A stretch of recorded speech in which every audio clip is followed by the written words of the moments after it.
So what up, everyone? How you doing today, fellow gamers? This is something a little different. It's Jason, and I'm here with Wesley Cone from Anthem Creations, and we're going to be taking a look at his new game, The Market. Now, this is designed to be a filler game and plays in about 10 to 15 minutes. I really actually don't know that much about the game. Wes reached out because we previously worked together on Hero the card game and asked me to do this one, and I was more than happy to. So we're going to be going through this together. I don't know anything about this. I've never played, so you're getting the full teach and first playthrough experience. Well, almost live, pre-recorded. So I'll let Wes take it away. Awesome. Thank you, Jason. I appreciate it. Also, thank you for being willing to do this again. All right. That's my pleasure. Yeah, so this is The Market, a pocket game. You can see the name of the game kind of right there. Also, you got it on the back of your main card. You'll see that there's kind of a different back between your starting cards versus the cards in the deck over there, right? So, and then we've got two reference cards over here. There's a front and a back, each of them. So the first one shows the objective and the components. The back of it has a little bit of lore and story with it, and then contact information. Other one is the setup and basic gameplay, and then what you can do on your turn. And I'm pretty much cover all that with you verbally. So the basic premise is actually, and Jason, you'll appreciate this, this game is set in the same world as Empyrean Hero. Set in the world of Tempo. And so basically it's a post-apocalyptic world.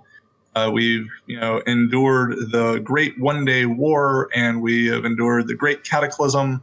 And so volcanoes and various natural disasters have kind of cropped up all over the world roughly 100 years ago. And we are doing our best still to just kind of survive in this dystopic world. We are ground dwellers in this game. And we are not living in the sky cities, and we are fighting for resources and trying to gain hope and just trying to make it day by day, kind of like the rest of us in the real world. So, yeah. In front of you, yeah, go ahead. I was just going to say, I love the fact that it's set in the same world and you're continuing to build out this universe that you've created. For sure. And there's an interesting thing.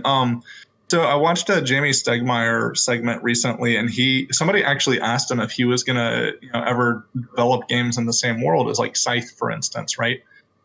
Which I just played and had a ton of fun playing. He's got like this massive map that I played on. But his answer was basically like, yeah, maybe it could be fun, but I would want it to be a very, very different game and different artists and just very different style, just for flavor, right? You don't want to be the same. So you'll note these cards are all in watercolor. The images are, granted, this is all digital, so you can only do so much, but if you hold Alt over them, it looks a little more close to what the original is. So it's all watercolor art, which is wildly different than Empyrean Hero, done by an artist in Singapore. He doesn't want to give his real name, so he goes by Bananas Boy. And I think on Instagram it is Bananas Boxes, and I'll be able to get his actual Instagram name onto the Kickstarter page when we get there. And we'll have that included in the video description as well for anyone that wants to check out the art. Awesome, yeah. He just did a spectacular job. Created two main images, which I chopped up into three pieces, and he knew that I was going to ahead of time, and we had worked out, how to do that. So you got these three buildings here. We got like a compost building and a farm, and our photonic, our synthesized photonic energy storage unit. We'll talk about that more in a minute here, right? But they were all kind of originally on the same image, and then we've got like these different cards here. Hold on. So like there. So you got basically there's kind of different representations of those same things that the buildings produce. So those were all kind of in the same image originally as well. And if you want to see like the original images, they'll be up on the Kickstarter page. And then I think I'm selling not like the very original images, but I'm creating 5 prints of each of them on watercolor-based paper. Granted, those will be in the higher tiers, so those particular images will be for the higher reward tiers. But the art is still nice and fun to look at, and you'll all be available on the Kickstarter just to see, which will be good. So, can't wait to see them. Yeah. Okay, cool. So essentially, you got your 3 buildings here, and you'll note on the back of those, there's this like volcano thing happening. It's part of the Great Cataclysm, and it's a kind of physical manifestation of the ripping of the veil between the visible and the invisible worlds. And people just kind of see it as a volcano. It has like these really kind of cool supernatural, miraculous properties to it, though. So for one, the lava, kind of like normal lava, hardens, when it gets cool. And it provides a really rich igneous soil, which is really great for farming, hence the compost building, right? Which brings us to our next, because after you get your nice compost, your scrapers go and they scrape off that compost and create the rich igneous soil. They trade it at market, and they trade it to the farmers who raise fiddleheads, which you'll see that kind of symbol on the side there is a fiddlehead. It's a kind of vegetable. You can actually eat it in real life. That's pretty cool. They're a staple in this world, at least in the city of Plaka, which is actually in Greece.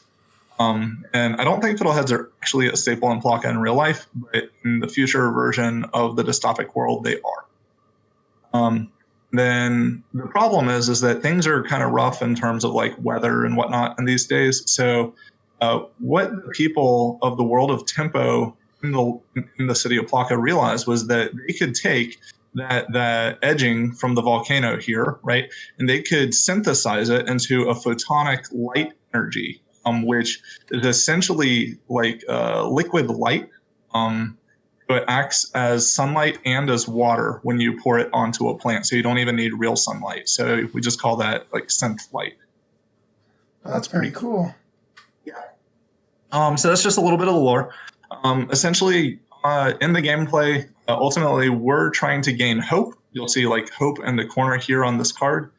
Our goal is to gain 10 hope, right? So post-apocalyptic world, we really want to survive. Gaining hope is important, and the way you gain hope is that we're just gathering just resources to survive, and that provides hope as we go.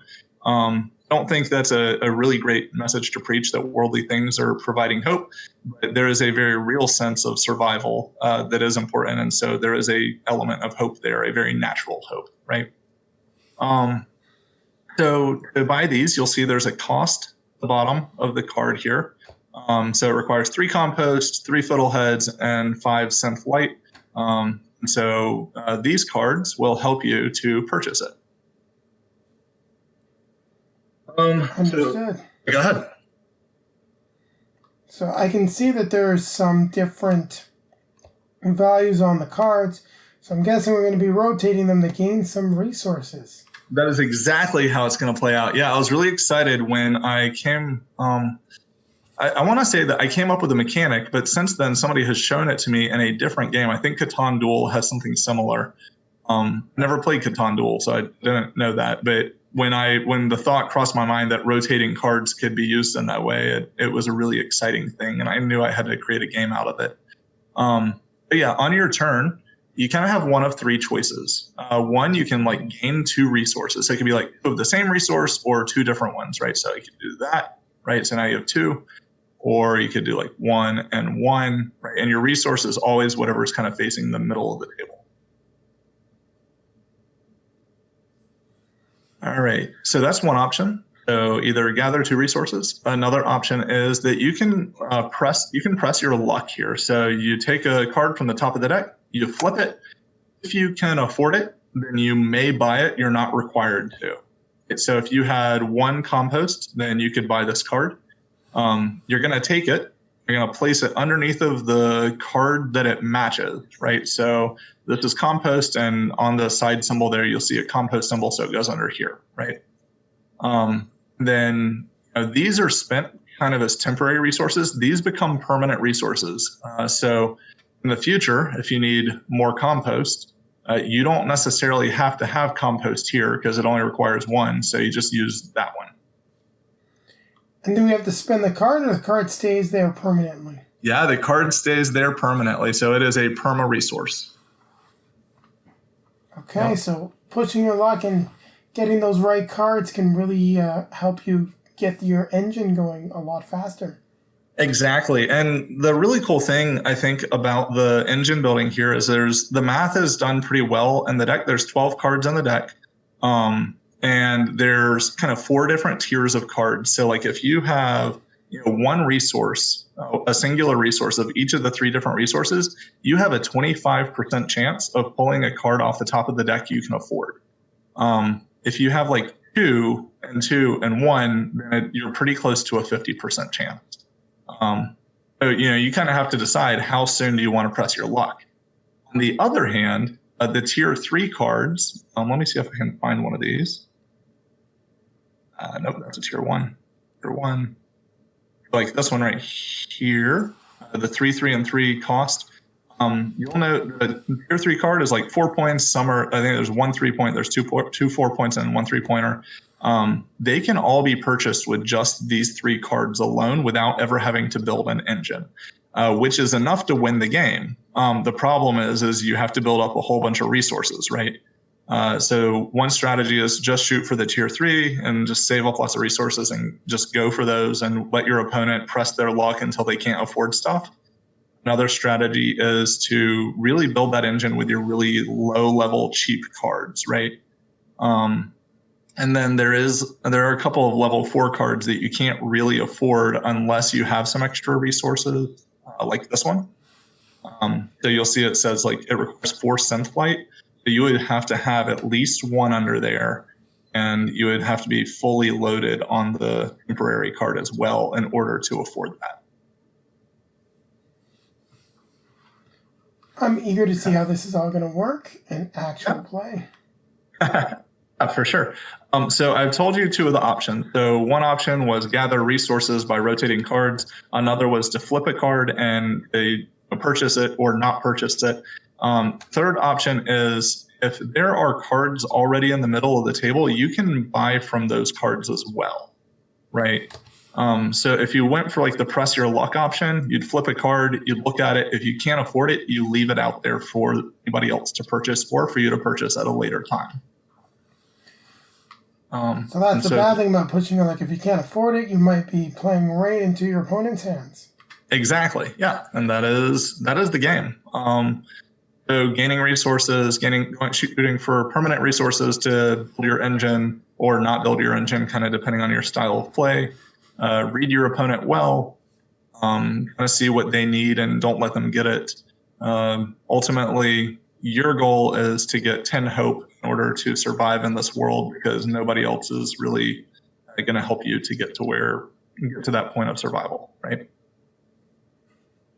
All right, let's do this. Let's start the game. Yeah, for sure. All right, so we got it all set up. We each got our 3 buildings. We've got the market set up. We'll shuffle that. And then the second player actually gets 1 free resource. So I'll actually let you go second. So my recommendation would be to take one of these 2 resources as your free resource at the beginning. Not necessarily, you could do this one with a different strategy, maybe a little more complex than we're ready for right now. All right, so I'll take 1 resource in the compost. And then I will take 1 compost and 1 fiddlehead, and then it's over to you. So I'm going to go ahead and take 2 fiddleheads. Have you ever had a fiddlehead? I have not. You know what? I might have, but I really don't remember. I've heard of them, so it's one of those things where I'm sure I had it at a restaurant at some point, or my stepdad and my stepbrother are both chefs, so maybe they put it in something, but I just don't remember. Yeah, for sure.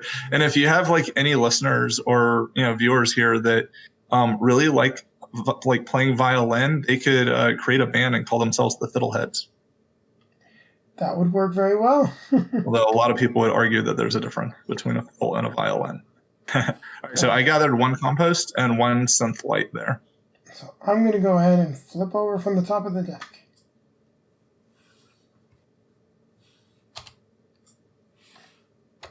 Yep. Expensive. Yep, unfortunately, didn't go my way. So I will rotate up to 2, 2, and 2 here. I'll try a different strategy than normal. Over to you. I'm going to go up in the synth light. And then I will try flipping. All right. I'll take. See, you could have afforded that one. That's what I was hoping for. All right. So when I bought that, I rotated down on my resources. So I went from 2 and 2 to just 1 and 1 there. So I'm going to take 2 resources. Oh, wrong way. There we go. Yep. And I will flip again. Oh, there it is. All right. So that cost me 1 fiddlehead. I'm now a fiddlehead. Over to you. So I'm going to go up to here. Okay. Yeah, I don't like being out of a resource. All right. I'm going to drop down to 0 and take... Sorry, dropping down to 0 and taking the compost. For those of you that are watching the video, if you find me repeating myself, we are talking on Discord, so I do have to use push to talk, and I might forget. Mm-hmm. Yeah, and you'll note that we obviously already have a different strategy here than each other, right? So you've got 4 points, but only 1 resource. I've got 2 resources, but only 1 point, right? Yeah, and that just happened naturally. I was trying to build some resources. I typically rather go for the engine build, but seeing that come up that early and already having the resources, it felt a little silly to waste them. Yeah, for sure. So I will go here. Requires 2 compost, which I do have. So you'll note that I've got that permanent one, and then I've got 1 temporary, right? So I count the permanent, I say there's 1, and then I rotate down on my temporary, and I'm finished. All right, so I'm going to start building back up my resources. So I'm going to take 2 synth light.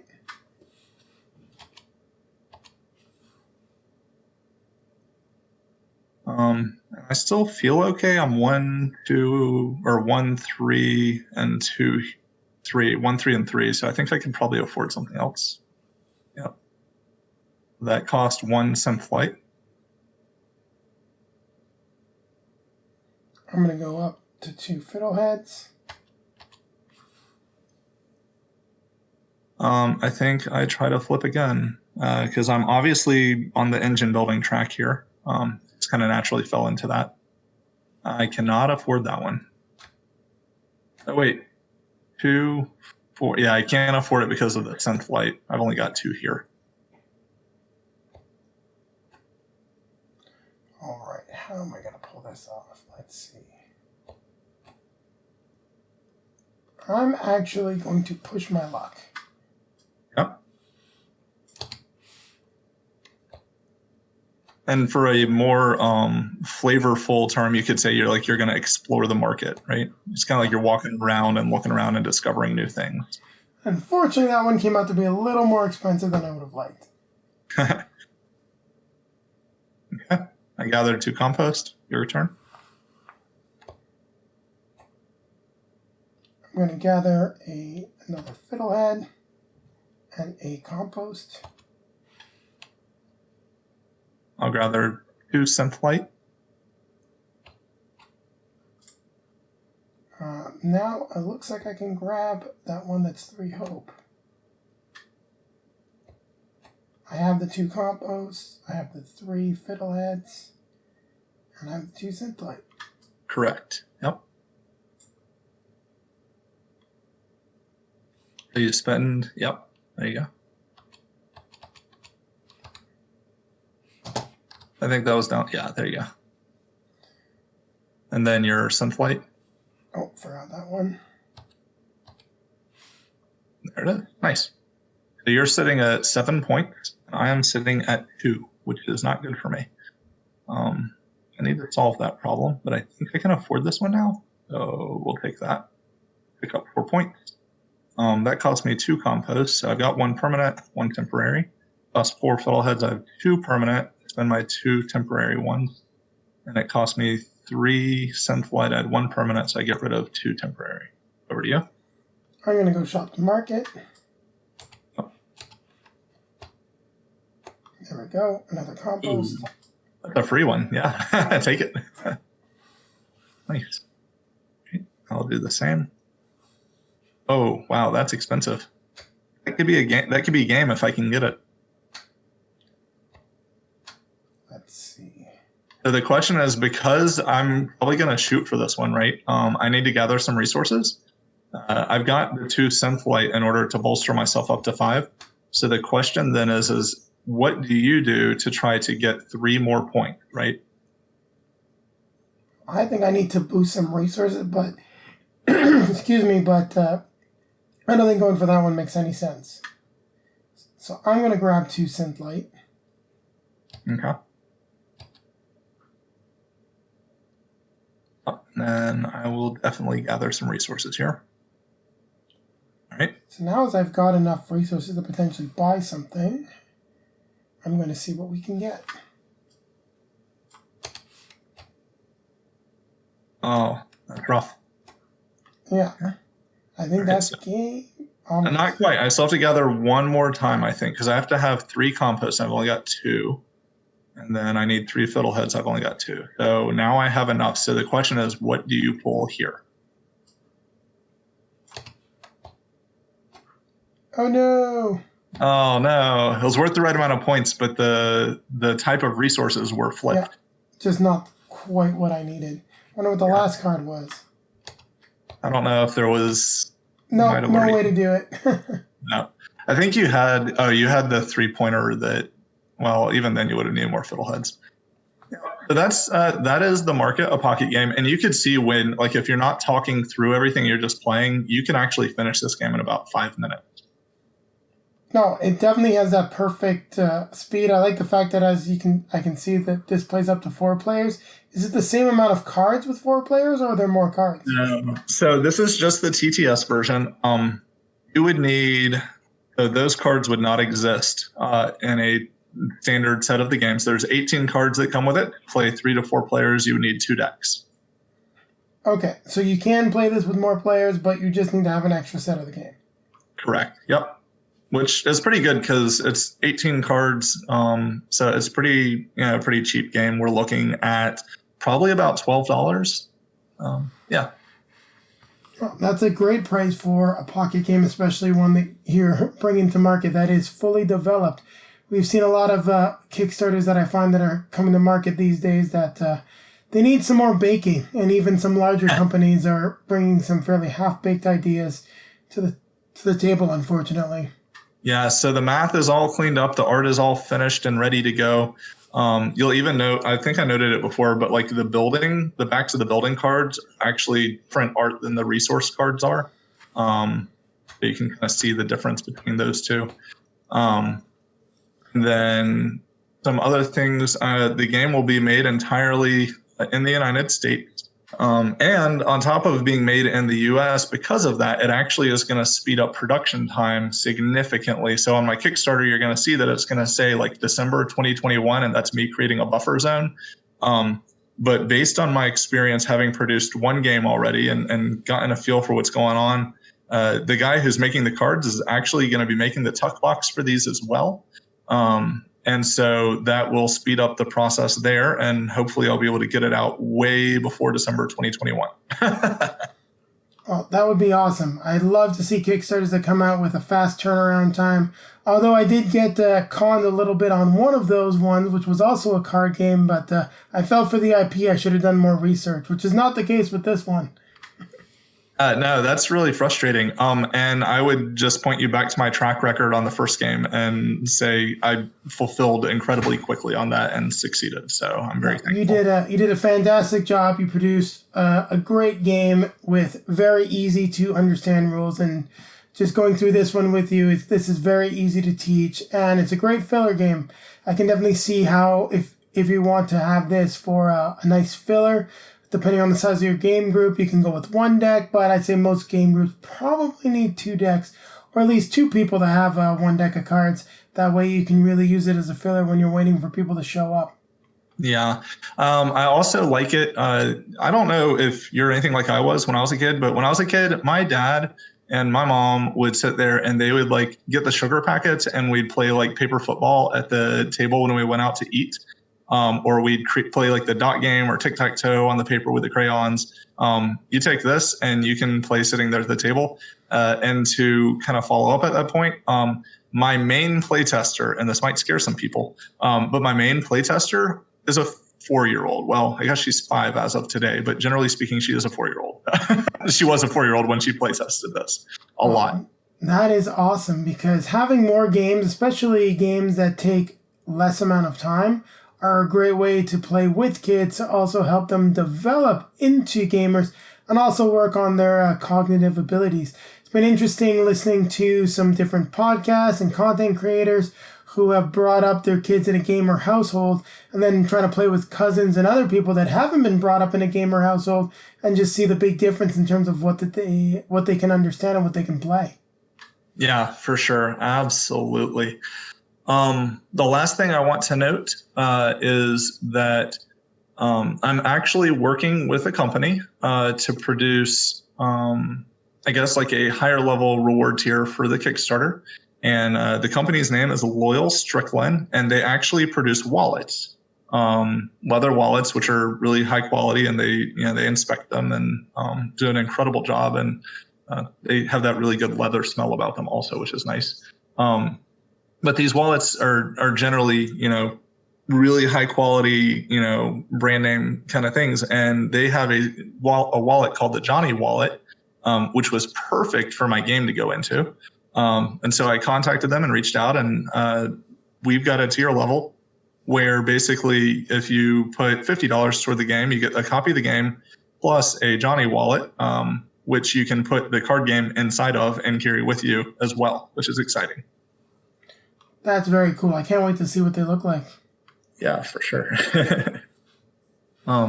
So yeah, this is the market, a pocket game.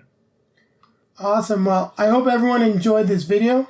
Thanks again for inviting me to play this with you, Wes, and giving me the chance to do this Kickstarter preview. It is always a pleasure. I've really been enjoying Empyrean Hero, and really happy to see how you're building out the world. I know you talked about maybe having something that's co-op, and I'm eager to see what you've got next cooking for the world of, and I'm going to make sure I get this right, Tondo? Tempo, Tempo, like you carry a tempo when you're playing music, right? I should have just flipped it and looked at the lore card. Tempo. Yeah. Well, you've got a new name, Tondo, the leader of Tempo. There you go. Yeah, no, that's a lot of fun. As far as future games go, that's an interesting question, because I do really want to produce a co-op game in the future that hopefully will piggyback off of the original Empyrean Hero, the card game. But we also have a roll and write dungeon crawler that is in the works that my wife is doing the art for. My wife is an art teacher, and it's kind of an overhead view of a cityscape, and you're trying to escape the alleys with a very nefarious character chasing you through the alleys, which is exciting. So lots of great stuff coming from Anthem Creations, and the world of Tempo is going to continue to grow, which is just fantastic. We need some more fully developed board game universes. Can't let Fantasy Flight have all of them. Fantasy Flight does a great job. Jason, I appreciate you doing this with me. Thank you so much. Thank you. So there you have it. Hope you enjoyed our video. And now I'm just going to do a quick outro. So, and remind everyone that you can like, comment, subscribe. Make sure that if you like the video, let us know down below in the comments. If you have any questions for myself or Wes, definitely put them down there. I will make sure that he gets them. Also, make sure to click that notification bell so that you'll be notified when our next video is released. And then down below in the video description as well, you'll find links to all of our social media feeds, Facebook, Twitter, Instagram. So if you'd like to see some pictures as to what's going on at Dice and Dragons, what games we've got on the table, and pictures from us playing the market when we do get the physical copy, they will be available on those feeds. And then you're going to have some links popping up to previously released content. You'll see one that's going to be our most recently released video, and the other one, of course, is going to take you back to our Kickstarter preview of Empyrean Hero, which you can definitely get on the market now. So Wes, where can they find a copy of Empyrean Hero if they're interested? Yeah, so if they're interested in buying a copy of Empyrean Hero, if they'll go to www.anthemcreations.com, they should be able to get a copy there. And we'll make sure we've got that link in the video description as well. And thanks for your time and thanks for watching, everyone. And don't forget, keep playing games.